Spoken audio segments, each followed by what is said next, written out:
Passport জালিয়াতি কাণ্ডে এবার চন্দননগর পুলিশের জালে 3 অভিযুক্ত। গ্রেফতার একজন অস্থায়ী ট্রাফিক হোমগার্ড।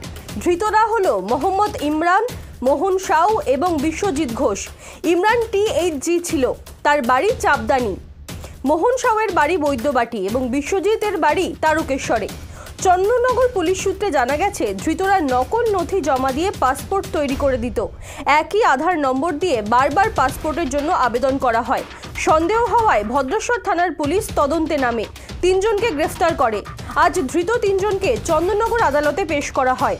তাদের পুলিশি হেফাজতে নেওয়া হবে। এই চক্রে আরও অনেকে জড়িত থাকতে পারে বলে সন্দেহ পুলিশের।